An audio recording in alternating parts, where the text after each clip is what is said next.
Hoy les voy a presentar a un físico, matemático y astrónomo, Galileo Galilei. Una de sus frases célebres es: donde los sentidos nos fallan, la razón debe intervenir. Vamos a ver un poco de historia. En un comienzo, el ser humano comienza a preguntarse por los fenómenos que se dan a su alrededor.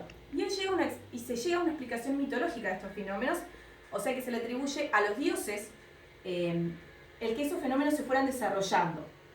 En el siglo V a.C., los primeros filósofos comienzan a criticar estos mitos y comienzan a derrocarlos. Empieza el uso de la razón en ese momento y se deja de lado el mitos y se pasa al logos, o sea, la explicación lógica y racional de los fenómenos.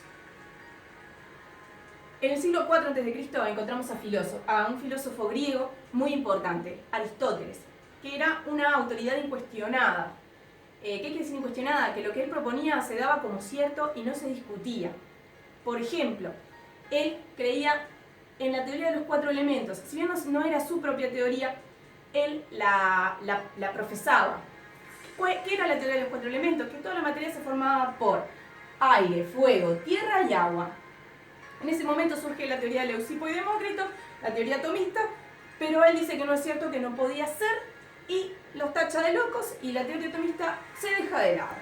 Otra de las teorías de Aristóteles es la teoría geocéntrica. La Tierra está en el centro y los planetas giran alrededor de ella. El cielo es una bóveda celeste en donde las estrellas están incrustadas como lamparitas allí. Otra de las teorías de Aristóteles es que los cuerpos pesados caen más rápido que los cuerpos livianos. ¿Por qué? Porque la Tierra ejerce una fuerza mayor sobre los cuerpos más pesados que sobre los cuerpos más livianos. Estas teorías de Aristóteles se mantienen durante varios siglos. ¿Por qué? Porque hay un entorno político, económico, social y sobre todo religioso que hace que estas teorías se mantengan durante años.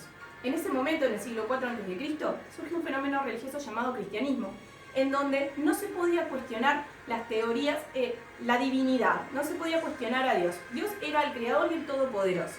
Entonces, esas teorías de Aristóteles duran varios siglos. Era época de Inquisición, era época de herejía, más adelante, y en el año, alrededor del año 1600 es que comienza a surgir el Renacimiento. El Renacimiento es renacer de esas ideas estancadas, de ese estancamiento cultural. Aquí ubicamos a Galileo. En 1564 nace en Pisa, Italia, Galileo Galilei. Él es un rompedor de esquemas. Él comienza a cuestionar todas estas teorías, que si bien ya se venían cuestionando por debajo de la mesa, no se podía enfrentar a la Iglesia Católica. Ahí es donde las teorías de Aristóteles comienzan a dejarse de lado y empieza la física experimental y ya no la pura teoría a tomar un lugar preponderante. Podemos destacar varios inventos, varias leyes que ha propuesto Aristóteles. Por ejemplo, el péndulo. Él, en la catedral de Pisa, observó la oscilación de una de las lámparas de la catedral y no dudó en ir a su casa, colgar una pequeña bola de plomo en la parte inferior de un hilo y comenzar a estudiar las oscilaciones. Esto es un péndulo, es la representación de lo que hizo Galileo. Es un pequeño objeto colgado de un hilo inextensible y esta es su posición de equilibrio, y él empezó a estudiar las oscilaciones del objeto. ¿Qué es lo que sucede? Él llega a la conclusión de que el tiempo de oscilación no depende de la masa del objeto, de lo único que depende es de la longitud del hilo. De esta manera, él lo que hace es llevar esto a los relojes, este descubrimiento a los relojes, a la oscilación para medir el tiempo, como lo vemos por acá. Otros de los inventos importantes de Galileo, o el desarrollo de un mejor telescopio, que con esto él se adhiere a la teoría de Copérnico y se deja de lado el geocentrismo para pasar al heliocentrismo, a la caída de los cuerpos de diferentes tamaños, caen al mismo tiempo.